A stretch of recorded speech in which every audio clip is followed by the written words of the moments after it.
Talk a little bit about Lipke. Obviously, it's a passion project. You've been able to pull together organizations that haven't worked together before, created a wonderful platform, making a big change.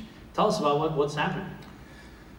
Well, Say Detroit has grown. It's entering its 11th year now. It started basically out of homelessness during the Super Bowl when I went and spent a night at a homeless shelter, wrote a story about it, tried to raise some money for people who we were kind of shoving into homeless shelters to keep off the street so that they wouldn't bother the customers during the Super Bowl. And I was just trying to raise enough money to keep them in the shelters, and I ended up with a lot more money than that, and just 10s and 20s and things like that. And so we formed Say Detroit, and it grew and it swelled, and we started not only dealing with homelessness, but veterans and seniors and all that. And we tried to lay it out so that everything we do leads into the next thing. So we're not just taking care of a group of people at a certain age, but then forgetting about them for 20 more years, and there's all these other problems.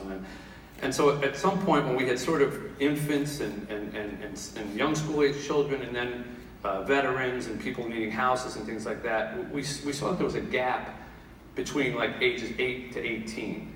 Because frequently, let's face it, poverty doesn't resonate with those with their kids at their homes, and their illness is generally not an issue. And we said, what's the issue for kids that age? And what we found was that after like first grade, starting going into second and third, especially when homework becomes an issue, the difference between the city and the suburbs really starts to become apparent. And you just see growth in the suburbs and stagnation here. And what we studied and found out was the environment after school with lack of, let's face it, a kid out in Birmingham, let's say, or something, he's got computer access, he's got internet access, he's got two-parent home, he's got libraries, he's got all these things. Most of those things are missing in a lot of inner city homes. And so the ability to sort of take what you're learning in school and turn it into something afterwards dries up. So we said, all right, we want to address this issue for kids 8 to 18. At the same time, Mike Duggan came to me and said, there were a lot of, as Dave well knows, because it had to happen while he was mayor, not through any fault of Dave's. Financially it was impossible. A lot of the rec centers had to close down. Almost all of them had to close down. And unfortunately, they weren't left tended to, and a lot of them were really destroyed. And I looked at 24 different rec centers before we finally found one that we thought we could rebuild. And our concept was, and it was a bold concept at the time, we want to make this not a rec center that's good enough for an impoverished area of Detroit. We want to make this a rec center that's good enough for Troy or Birmingham, whatever. Absolute state of the art, and then make it a carrot for all the kids who want to come saying, you want to play basketball, you want to play football, you want to play baseball here.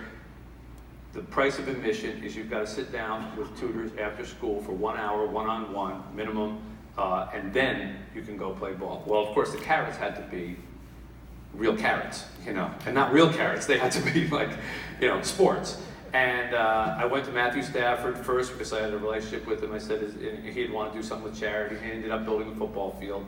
And then I knew basketball was at the core of it because we had a gym.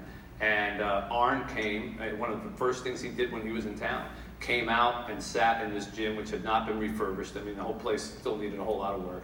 And he said, I think this is something Tom would want to do. And I said, I don't think the Pistons, the Lions, and the Tigers have ever been under a roof anywhere in the city at the same time. And I said, if my 30 years as a sports writer can accomplish anything, I want that to be it, that I bring all the organizations. And the only reason the Red Wings aren't there is A, it's really hard to build a hockey rink, and B, the Red Wings are owned by the same people who own the Tigers, so it counts. So they're kind of there. Yeah, it's a 2-for-1.